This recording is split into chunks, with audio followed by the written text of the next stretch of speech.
But welcome, my name is Lance Westfall, and I'm going to be talking today about the Western Applied Top Whiskeys.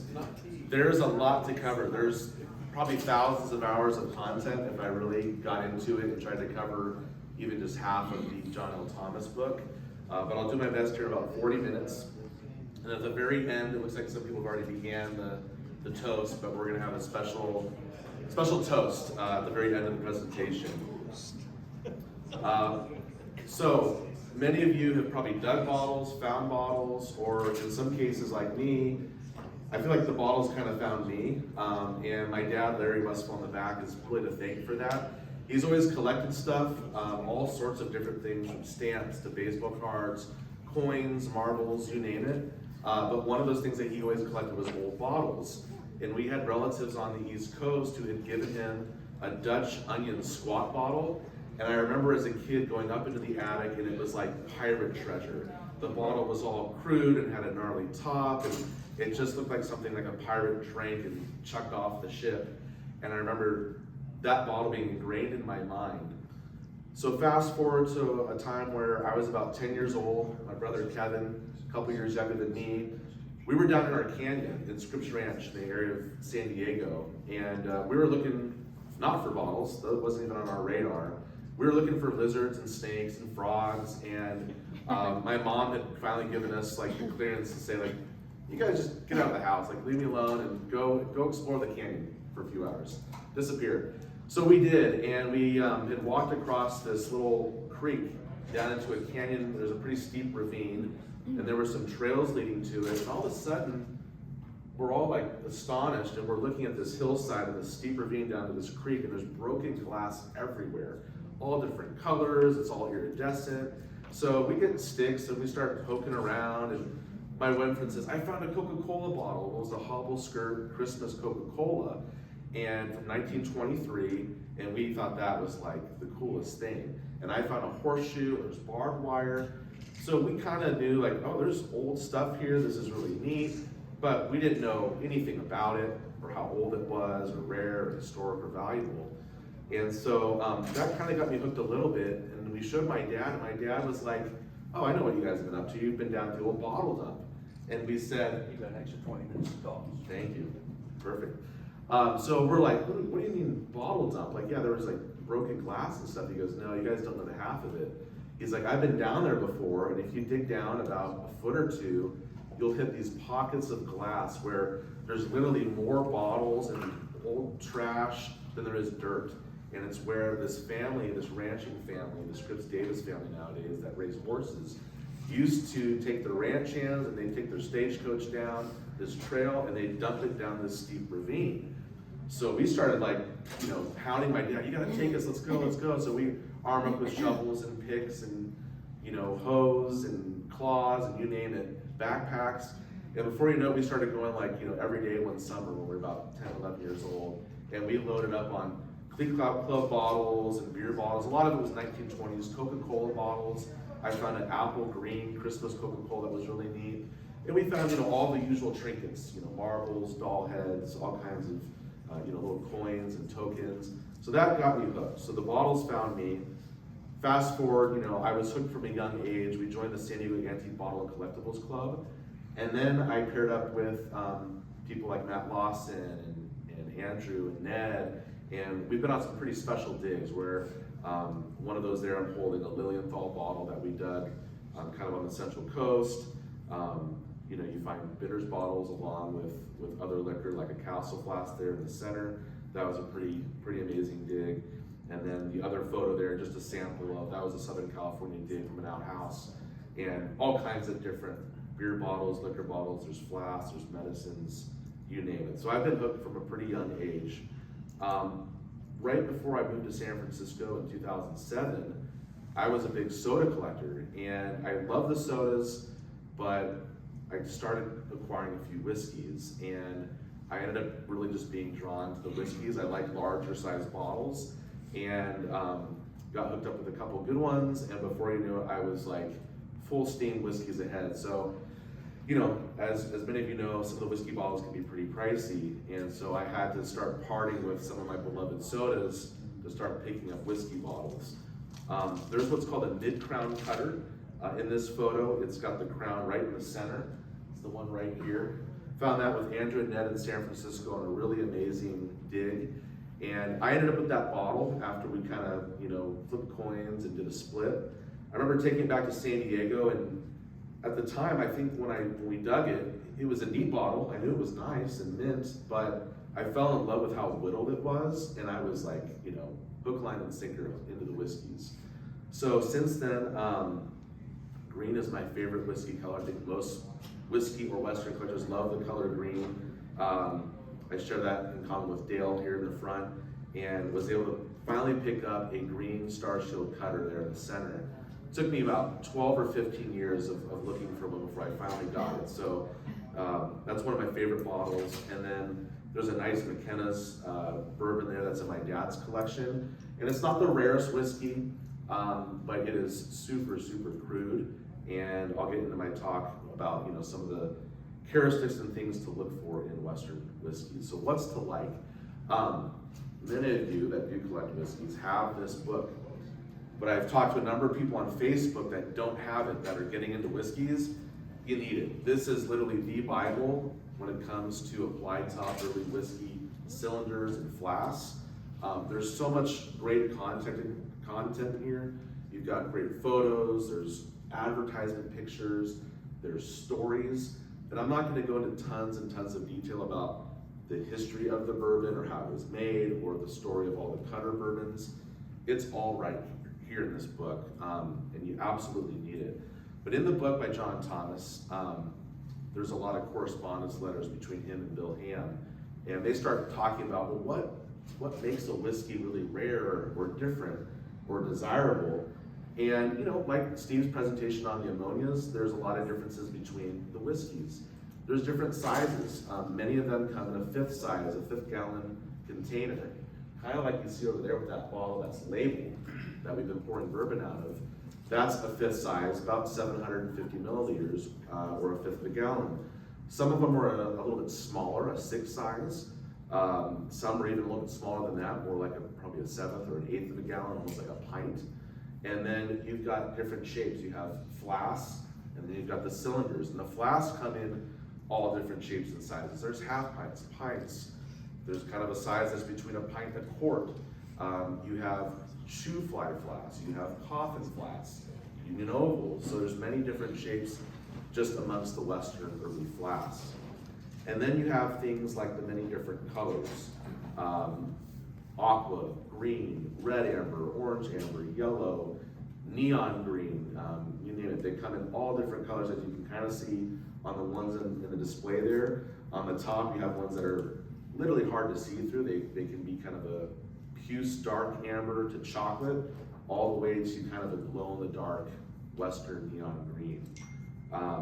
So those are some of the things to like. And then when you think about the Wild Wild West, many people think of images of John Wayne or the Westerns you grew up watching as kids, or movies like Tombstone, but you almost can't imagine a Wild West that didn't have whiskey. Every bar scene, saloon, fight, shootout usually involved whiskey, and that's the Wild West in my mind. It's horses and guns and whiskey and gold.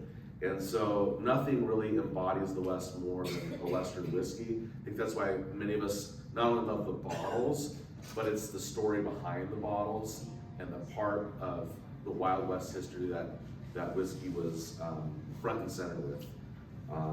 And then the other thing I'll mention is, there's all different types of whiskey bottles. There's full-face embossed ones. There's ones that are embossed in a slug plate.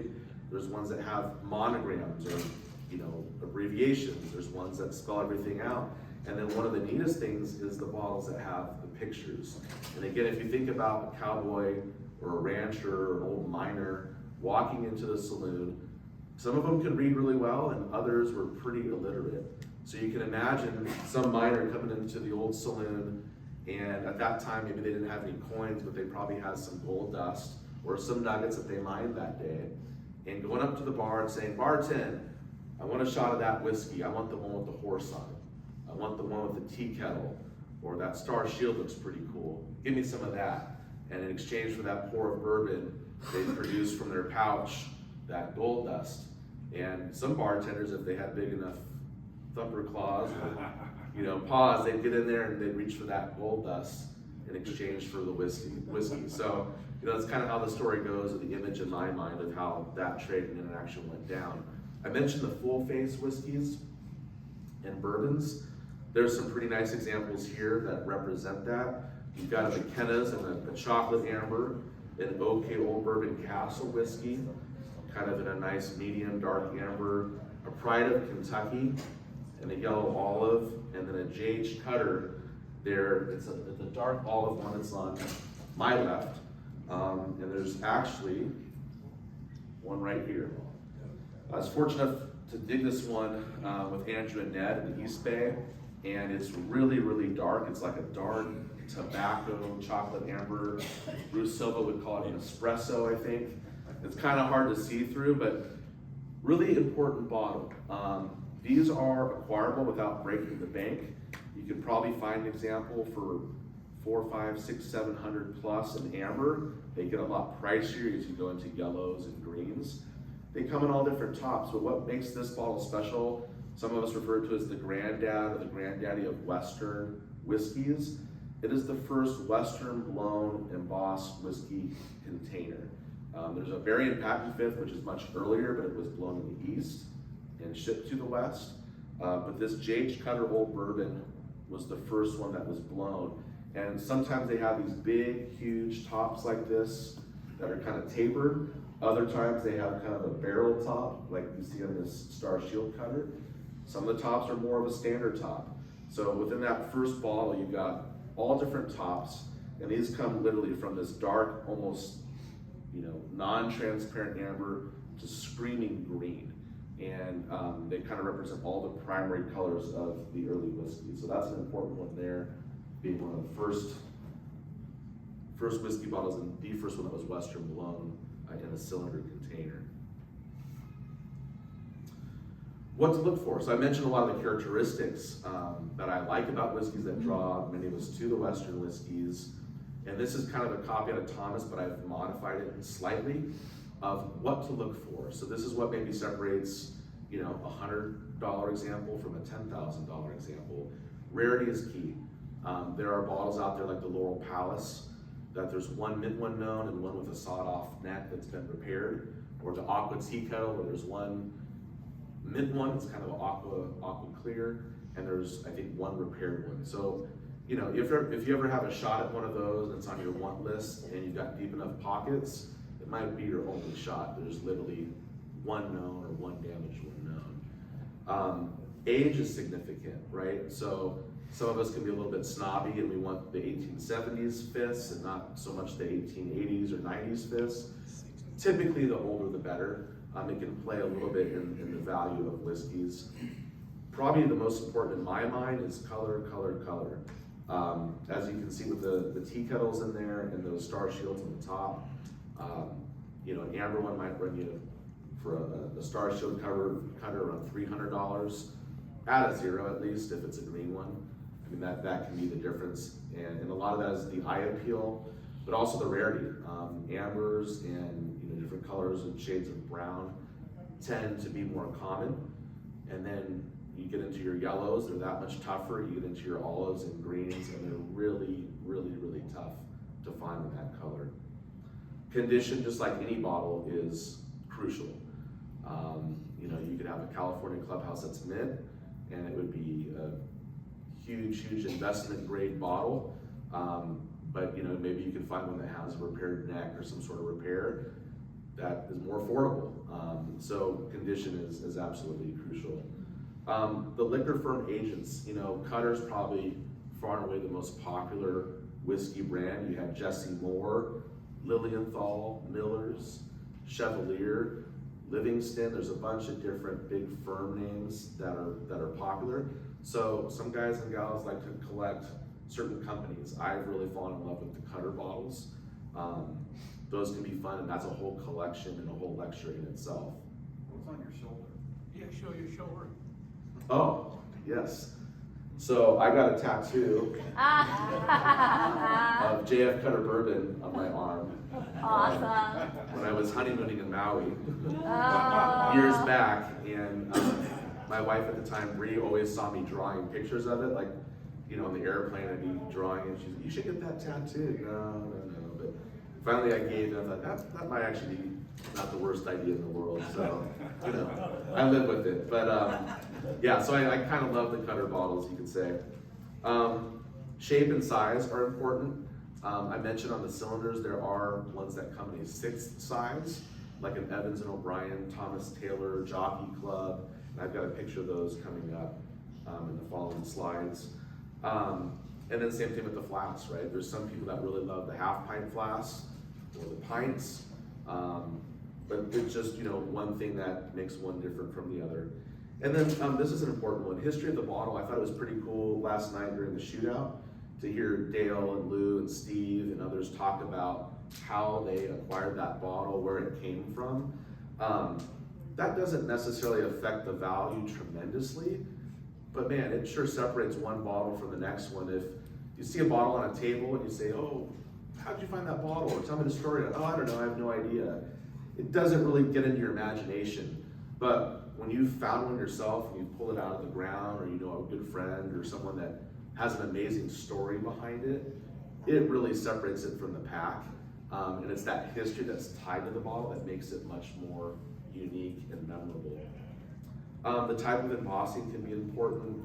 Like in this picture that I last showed, that full face embossing tends to be the most popular, but you know, it's all in the eye of the beholder. Some people like the monograms. Some people like the slug plates, especially the square slug plates. Those often get overlooked, but many of those are super historic, very, very rare, scarce.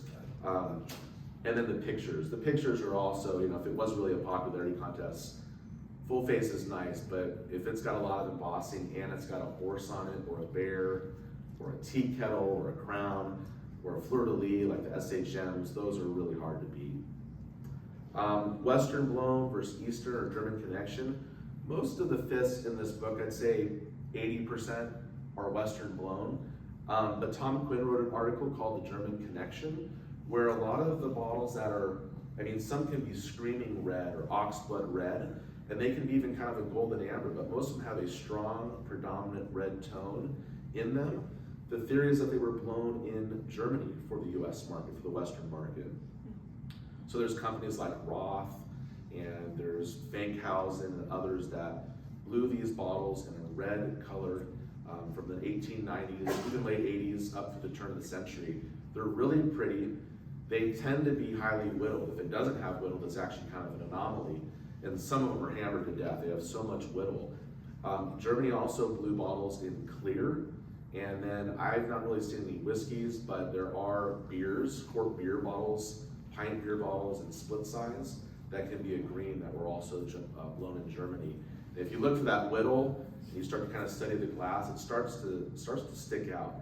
But even though some of those bottles are even late 1890s to turn era, they can be so crude, and they're a really important part of the entire, you know, collection of whiskey bottles.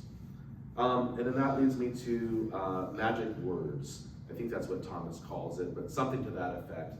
And that is, if you have a bottle that says whiskey on it, or old bourbon, or both, like the Castle Flask and Fifths, or Saloon, Pacific Coast, sole agents, sole proprietors, those are some of those buzzwords that just make the bottle that much more appealing to collectors. I had mentioned the Evans and O'Brien, Jockey Club, and Thomas Taylor. These are a 6 size gallon, and you'll notice that the Evans and O'Brien is even a little bit more diminutive and shorter and stocky. So if you really were to get out the measuring ounces, it might measure a few ounces. It might be closer to a 1/7. Notice that one doesn't say bourbon or whiskey. That doesn't affect the value or desirability of that bottle. It very likely was a bourbon. It probably was a bourbon that was Miller's, and whether or not that was the same Miller's Extra as what many of us know as the Miller's Flask and Miller's Fifth, don't really know, but there's some ads out there that show that Evans and O'Brien's were agents for a Miller's bourbon. The Jockey Club front and center says whiskey right on it, so that's pretty cool. It doesn't have a ton of embossing, but that word whiskey and the phrase Jockey Club is pretty neat. Notice it also says SF. So any bottle that says SF, San Francisco, Sacramento, Stockton, name in town, it's pretty neat to find bottles that you know, hey, this is right where it's from. And then the Thomas Taylor, talked about where a bottle's from. Being in Reno, boy, those are tough bottles. I cannot, unless I'm missing something, but I don't know of any Thomas Taylor full face embossed 6th or 5th that's been found in like the last 30 years or dug. And I've talked to guys like John Schuler and Lane Puckett and others that have dug Nevada heavily. And like they've barely even found shards of these bottles. It's how rare some of those are. They're just not being found anymore. And they're super, super rare. I know Steve Hubble has one that's a few clicks greener than that was out of the Ferraro collection. It's an amazing bottle. It's literally one of a kind. And this one's pretty neat too. My dad owned it for many years and found a new buyer for it at the last national here in Reno. I think that was 3 years ago. So time flies, pretty neat bottles. And then picture bottles. You've got the Finkhausen Pioneer. That's got all the right words, you know. Pioneer whiskey, Finkhausen, Soul Agents. It's got the bear. And then the J. Moore continues to be just one of the most popular bottles. It's got the big antlers on it that says trademark, and then the embossing is almost like Play-Doh embossing. It's just big, bold, unmistaken, a pretty special bottle. There's maybe 3 dozen of those J. Moores out there in any condition. They're just a great bottle. They come in many different colors. Early to mid 70s, one of the most popular out there. Here's a few more. There's a couple different types of bears out there. The one that's called the 2-name bear. Talk about German names, Finkhausen and Braunschweiger. Those are really tough. There's like 2 handfuls. I'm talking 10 or 12 out there that are in near mint to mint condition. The ones that just say Finkhausen are a little bit more prevalent. There might be 50 examples in any condition, but they are super, super desirable. You don't see a ton of those offered up for sale very often. And then the picture there with 4, just some really neat colors. Again, the Choice Low Cabinet, neat name. It's got the crown. The Jesse Moore, that's one of those bottles that when it comes to full face embossing, it's really tough to beat. That might be arguably the best Western whiskey ever made. It's just that they're very, very, very common. But if that bottle was too known, it'd be right up there with a Clubhouse or an Old Woodburn or a Royal Palace. It just has really fantastic embossing. Being that we're in Nevada and in the display case, in the shootout last night, it's all about tea kettles here. Some people joke and say that tea kettles were the cutter of Nevada. So in California and other states, you dig a lot of cutter bourbons, but in Nevada, boy, tea kettles were like the bourbon of choice. It was just very, very popular here throughout Nevada, and other states too, but especially Nevada. And then another mid-crown cutter there on the end.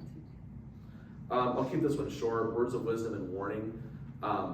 I've been that rookie. I've been intermediate. I don't know, one day I might be as advanced or as Lou or Dale or others that are here, or Tom Quinn.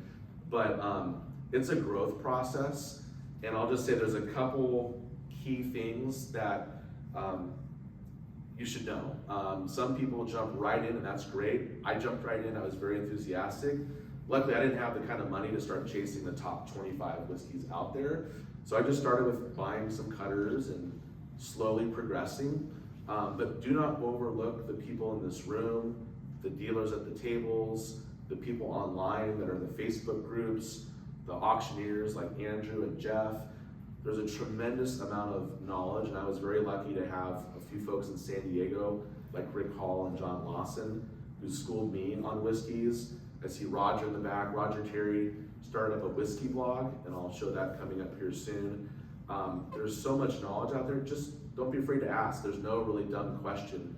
All of us that have collected for a while have had those questions, and it's better to know than not know, especially before you're making a choice to buy something with a significant price tag on it.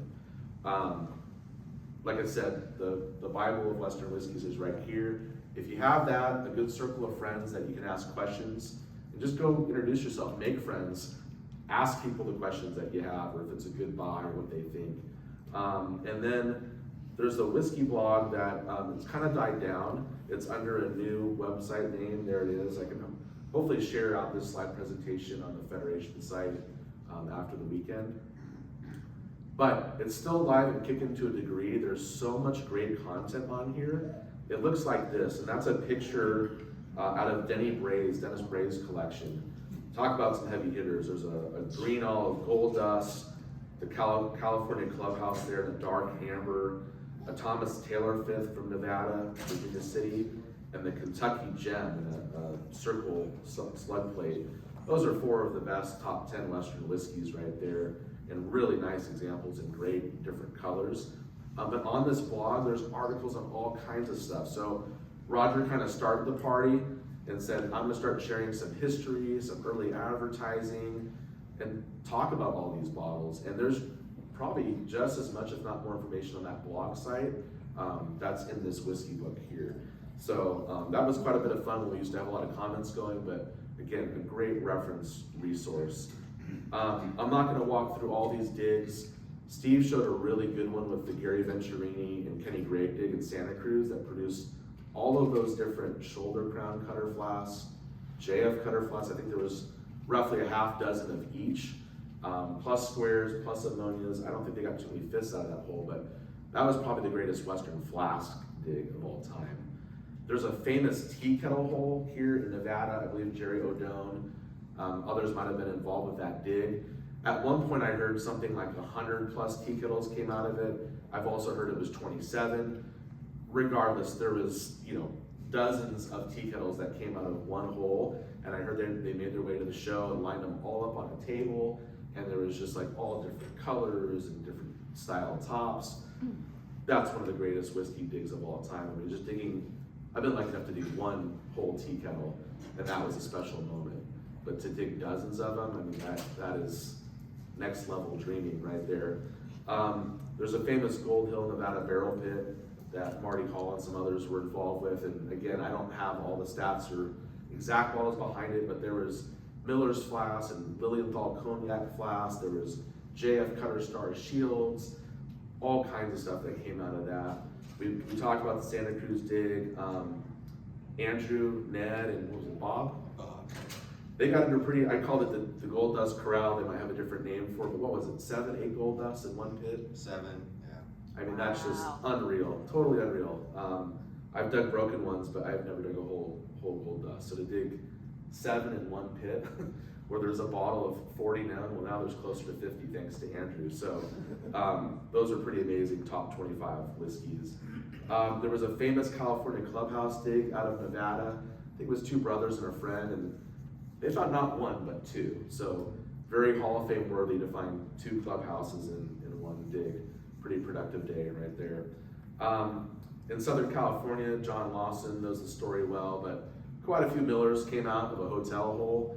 And years later, we actually revisited the site, my brother Matt Lawson and my dad, and in Matt Hampton, and we found a Miller's flask. Just one, not as many as the old timers, but they made their way down towards San Diego as well. And then Lou, I've got you on there. I won't butcher the stories, but if you guys have questions for Lou, he's got at least a couple tales, in the Northern California area where he's gotten into some hot and heavy holes that are full of fists, flasks, all different colors, where it's like, I've seen a few, Lou, and it's like, wow, talk about a dig where you can just, add a whole shelf of different colors of a certain bottle, and pretty amazing. It's mind-blowing. That's what a whiskey dig can look like. I don't know, Andrew, if that one rings a bell, but it might have been a Quinn dig or something. That was one of the photos on the blog. That's Lou right there, isn't it? That's Lou. Yours truly, okay. There you go, Lou. So, sodas and whiskeys go together, right? You had to have something to chase it down, so that's probably why the sodas were cool there in that saloon or hotel, whatever the establishment was. But gosh, talk about a number of different fits. That's pretty amazing. That was actually a judge's house. Wow. Oh, wow. Amazing. Beautiful home. Let's see, how many fifths? Kat, you remember how many? 24 at least or something? Yeah, there was 20 some odd fifths and probably about 50 broken ones. Wow, incredible. So, And it's 20 there. Yeah, cutters, gold dust, SH&M, most of them were cutters. wow. So it's funny, John Thomas, in this book makes a comment. He says, if any of you out there that collect whiskeys are lucky or fortunate enough to dig I think he said 1 or 2 of these old whiskey containers. It's a pretty big deal. That's pretty special. You know, so for someone like Lou to dig, you know, like a third of the book in one hole, that's amazing. Western whiskey mysteries, fun facts, and what ifs. I just chose a few. There's a famous one out there. Some of you may have heard of the old signet, or as Mike Dolcini used to call it, the old figment of someone's imagination. But there apparently were different people. I've heard of 2 different stories. One from Bruce Silva, and I think the other was from Bev Silva, no relation to Bruce, that found this bottle or pieces of this bottle called the old signet. Many of us are still waiting, you know, holding our breath to find pictures or, you know, someone that actually produces said bottle or said pieces. But it's out there. It's definitely in our imaginations. It's the kind of thing that when you go to bed and you have a dig or exploration the next day, that you do dream of finding something that's unlisted, unheard of, or rumored to be. And you know, every 5 or 10 years, someone does dig something where it was only broken. I think a couple years ago there was a San Jose 5th. I don't know if there's a whole one out there. It's one of those toothpick examples that they glued together, and it's like, okay, there's the proof. The bottle exists in some shape or form. It's many pieces that have been stitched together, kind of like a skeleton, but it's out there, so go find it. The embossed JF Cutter Extra Fist. This is a mystery, but you know, timing has an odd way of working. Last night, right before I went to bed, I was hanging out with Dave Story and James Campaglia, and we were kind of sharing some of the bottles that we brought for the show. And I had talked to Andrew before the show of, there's a gap in time on these cutter bottles, which are right on top here. These barrel tops or stove tops started around 1870. They actually got the patent approved in April of 1870, so they at least go roughly to that date. And they come in many different colors. So starting in 1870, it's 155 years ago, JF Cutter started bottling these. Then you find some that have a very similar strike, still big top, it's a little more tapered. And then working through the different variants here, these are called the flat A's, still probably early to mid 70s. They've just got a flattened A. And then you go and fast forward to these that have a cross on the base.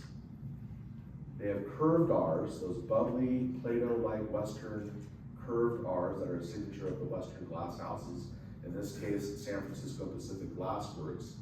And I would say these are late 1870s, maybe, let's just call it 1885, give or take a year. But then, there's this, which is a tool top bottle. These are 1905, 1910, even 1912. They're really late. So how do you get from 1885 to say 1905? There was a 20 or so year gap between these 2 bottles. And JF Cutters were very popular. They were one of the most popular 2 or 3 brands next to Jesse Moore and the JH Cutter. So what came in between? Well, last night, James pulls this bottle out of a box. He goes, oh, it's a labeled cutter. No, let me see that. Well, it's a slick 5th. It's just a paper label. And I've seen the tool top ones with this paper label. And even these early applied ones likely had a paper label on the back. Well, on the base of this, it says MJH & Co. That's Milton J. Hardy and Company. And he was one of the agents. And there's a bunch of cutter history about kind of this feud and a stain cabbing and a cane stabbing and Supreme Court cases and lawsuits over the Cutter name between JH Cutter, JF Cutter, and then their agents, C.P. Mormon, E. Martin, Milton J. Hardy. Well, this bottle here, these do come applied top, and I'd say they're mid to late 80s. This one's actually a transitional tooled top. So it's still a little bit of an unsolved mystery, but I think what happened is they went from embossing these applied top ones, and then around 1885 to 1905, they went to slick, unembossed whiskeys with the paper label. It's probably cheaper, and in some cases, or at least in this case, Milton J. Hardy filled that gap of time.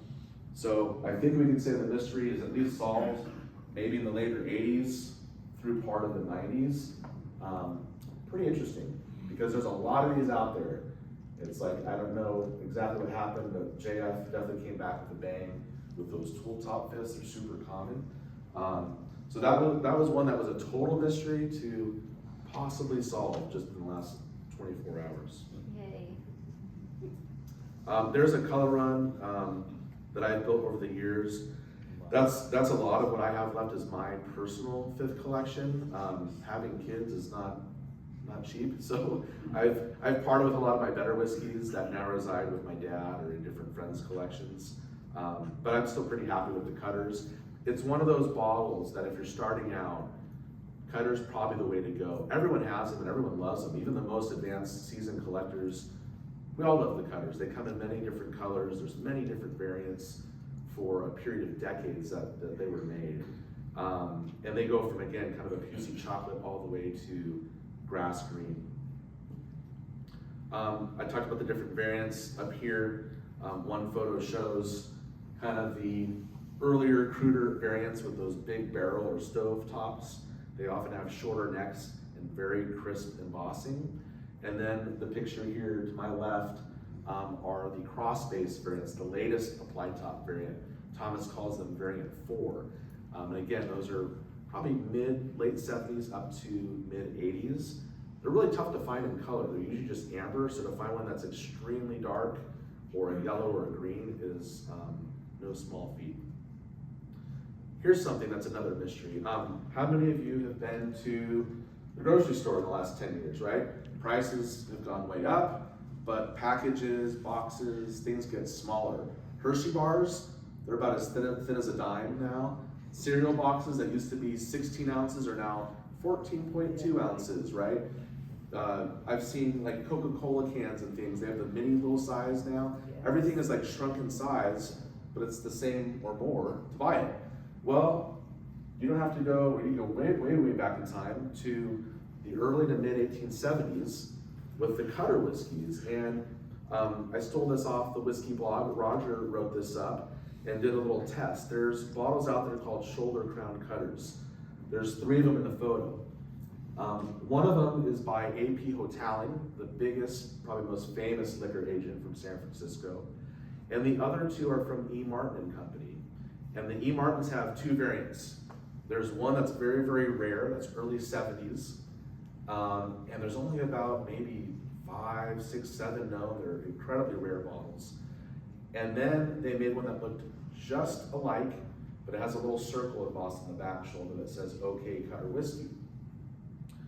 Well, Roger or someone said, hey, these bottles look kind of different next to each other. One looks a little slimmer than the other, and sure enough, some measuring was done, and the older one measured 27 ounces, the newer one lost 1.5 ounces.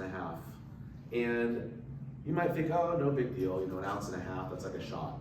Well, if you're talking about a big barrel of bourbon that's say 44 gallons, that's the difference of a dozen fifths. That's an extra box of whiskeys, right? That they got to profit off of. So, it ends up those pennies and dimes and ounces here and there. I don't think that was by mistake.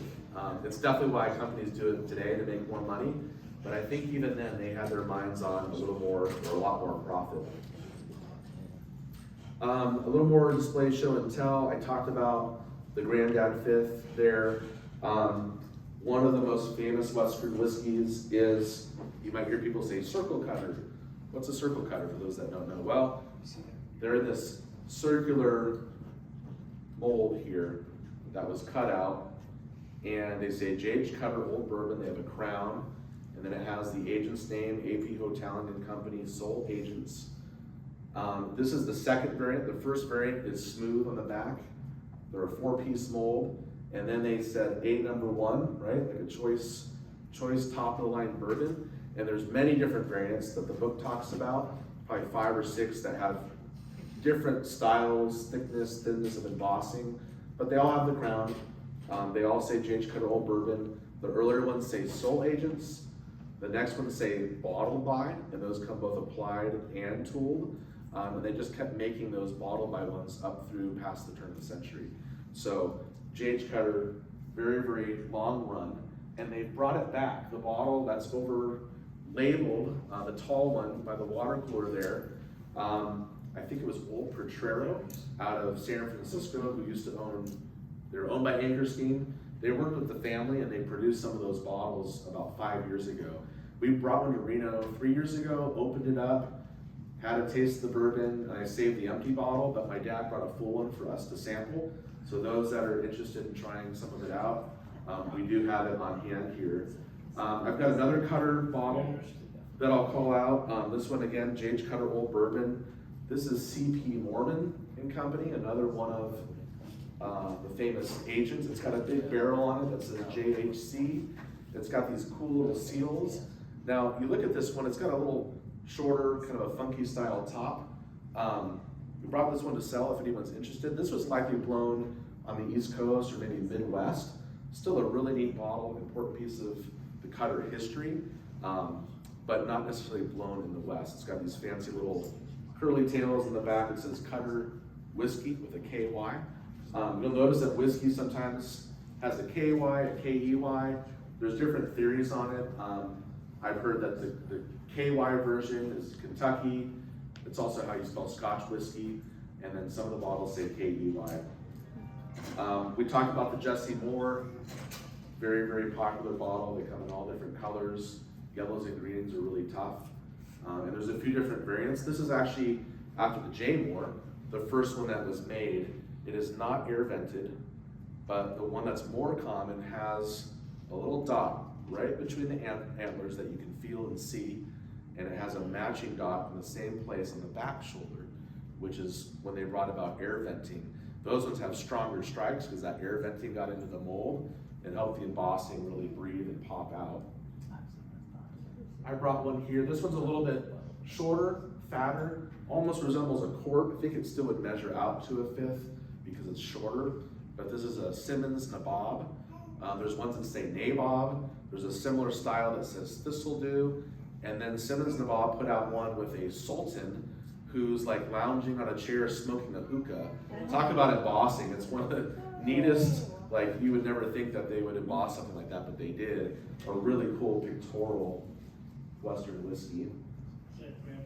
And, I'm sorry, was there a question?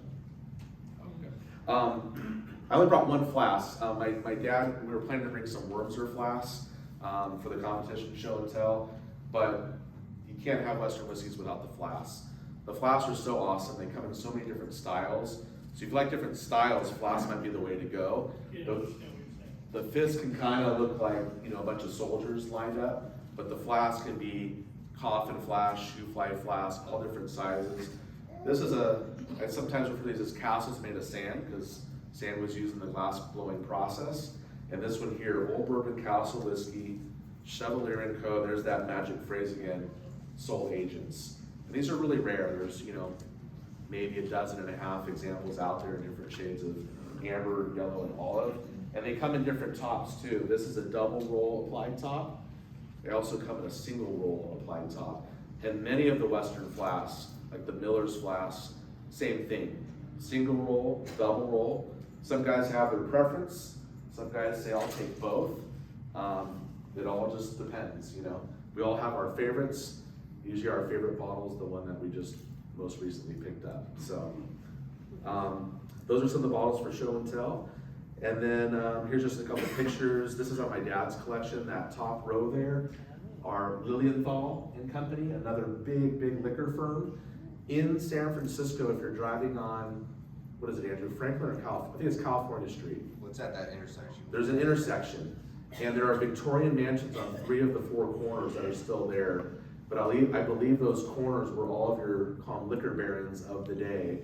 And it was AP Hoteling on one corner, Lilienthal on one corner, I think Wormser on the 3rd corner. So you had all these big whiskey competitors that I'm sure they hobnobbed and rubbed shoulders and were friends, but they all had their competing liquor firms out there. But I remember driving by that in San Francisco, and it's pretty impressive history to think that they were all living right on the same, corner block there. So Lilienthal, those are kind of a big pint plus size Union Oval style flask, except for the little guy here who came out of Nevada. with a couple others that look just like it. And Dale knows the story well, but the one up there has a big top with a big drip. It's got all of amber striations in it. I think Dale has got one or had one that has a ton of whittle. There's one that has just a monster stripe, one with a really big top. So there's 4 or 5 that came out of one hole that were that citron, we call it like a glow in the dark or neon green. They're just a really neat color. I've seen them in chocolate. Those are pretty tough flasks. And then the Union Ovals obviously come in almost every color of the Western whiskey rainbow, from red to chocolate to green, olive. The one that has kind of the funky look to it here, it's labeled on the back. I think it says Blue Lip Kentucky Bourbon. It's about half there, but there we wash it off and lose it. You can make out some of the words. It's still pretty neat to see a partially labeled example. And then on the bottom there are the Miller's flasks. It's a bottle that I've been lucky enough to find one whole one, a couple damaged in pieces. It's one of my dad's favorite flasks, and John Lawson really schooled us on the Millers, and he's collected them for many, many years. They come in all different colors, and those come in a large design, so the slug plate, some of them are larger, and the ones that are a little bit older, but they were kind of contemporaries, are a small design Millers. And those small designs are really tough to find. They're a very rare flask. I think they're always single roll, right, John? I don't know if any double roll small size Millers. The larger size do come, as you see, there's a couple there with the double roll, many that are in the single roll. But one of the most popular 1870s Western whiskey flasks, they were super popular amongst the mining communities. Here's a neat thing, there's Brent here, I don't know if Brent's in the room, but Brent, I know, has gone after some of these what we call pairings or pairs. A lot of the fists and flasks have the exact same embossing or very, very similar embossing. Maybe the word trademark is the only difference or something like that, or how large the letters are. But you can see there on this side, JF Cutter made a pint flask in addition to their fifths. In most cases, the flasks tend to be more scarce or rare than the fifth, but not in all cases. When you come to the Millers fists are the ones that are the rare dog, and the flasks are out there, although both are very highly desired. They look really cool next to each other. Here again, it's kind of like big brother, little brother. You've got the Jesse Moore fifth and flask, and then on this side, the Castle fifth and flask. So those ones all share almost a mirror, same duplicate of the embossing on the flask and fifth, but there's many others out there. You've got Phoenix Old Bourbons, and the fifth matches the flasks that are both in a pint and half pint, although the flasks are always tooled. There's Roth and Company, but sometimes, you know, the flask might have an address, the fifth might just have a monogram. But those are really neat to collect pairings, or if you really want to double down and go big, you can collect the whole set. So at one point, my dad and I had Fleckenstein and Meyer out of Portland. They've got a fifth, they've got a knife edge flask that comes applied and tooled, a half pint, they've got clear coffin flasks. I mean, you can collect whole families of bottles that are from the same firm or even kind of mirror each other in the embossing style. So that's always something that you can chase down if you want to get creative, that can make a really neat little run of a pair or a whole family and run of whiskey bottles. Can we just do a time check real quick?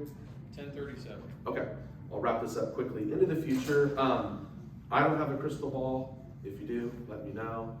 But just look around. The future's around us. When we go to the sales tables today, a lot of us, myself included, we're getting more gray hair each year. It's tougher to walk each year. I know a couple friends, like our friend Dennis Easley and Bruce, couldn't make the show.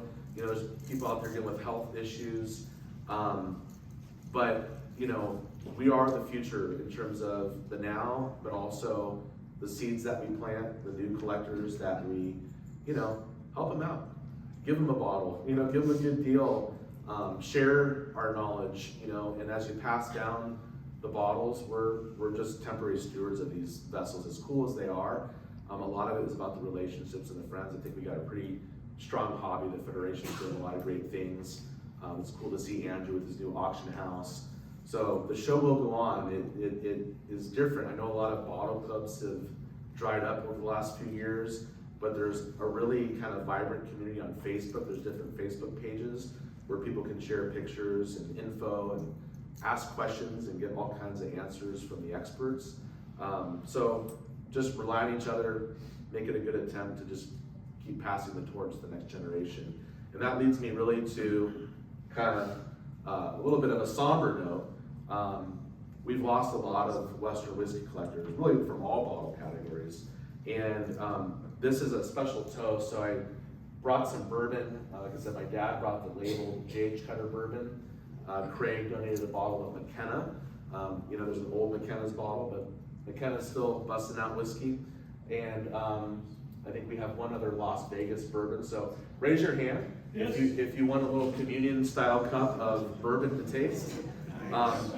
We'll do a cheers here. I made a list, and I'll just say that one important call out here is I know I've missed probably a couple of very key names. You read about the acknowledgments in the Thomas book, and I think I captured most, but maybe not all. I hope I don't have anyone on here that's still alive and kicking. I tried to check this list with a few people. I'm not going to read the whole list, but look across the names. Many of you probably shared meals with these people, or did many bottle deals, or maybe just heard their name. Maybe you've got a bottle that has a paper label that says from so-and-so, or X Schwartz. But recently we lost David Jackson out of Tennessee, very sad. Ken Schwartz, Ralph Van Brocklin was a dear friend. Robert Frank, Ted Seary, Mark Riccardi, Mark Huddleston, Jim Dennis. So it's kind of sad to read these names. These were dear friends to many of us. So just want to pay a tribute to them. They're gone but not forgotten. So a toast to those who have passed. May you rest in paradise. And thank you for making this a greater hobby, and thank you for all your knowledge and dedication to Western whiskeys. So I'll just open it up. If there's a question or two, we're probably right about time. Cheers. You got 5 or 10 for questions. Okay. Any questions? Yeah, you had a photo of the 4 heavy hitter Western whiskeys. The far right was a green gold dust. You know the provenance where that was dug? Yeah, so the question was, of these 4 whiskeys, there's a pretty intensely green Western gold dust in this photo. What I do know, it was out of the collection of Dennis Bray down in Central California. Dennis is a grand fellow. He's full of fun and laughter, for those that know Denny. It was in his collection. I don't know where it went today for sure. There's a couple that are predominantly green out there, but I'm not sure where it is today. Yes? So the bottles are made in California, but the bourbon was made in Kentucky, correct? So now how did they connect? Yeah, very good question. So the question was, these bottles were predominantly blown or made in San Francisco, but the bourbon, especially the ones that say Kentucky bourbon, the bourbon was from Kentucky. So how did that work? I don't know precisely all the logistics, but certainly they probably, you would think, maybe you would take the bottle out east, but then it would have to come back west. Right. So I think the way it normally went down is these bottles were blown in San Francisco and labeled, and then barrels of bourbon came across via train, early on maybe stagecoach, but once the railroad lines opened up, probably by rail in many cases, and then were filled, on site or near site, and then distributed. And that's a great question too. Some of us talk about the dates of these Western whiskeys. Like, how old is this J.F. Cutter here? When did it start? Well, the article or the announcement or the patent is April of 1870. And then you have early ads from 1870, 1871 that say, at your nearest pharmacy or store. Well, think about it. If this was on a store shelf back then, a lot had to happen. It wasn't like Amazon Prime where you get it same day. Today, this bottle had to be blown.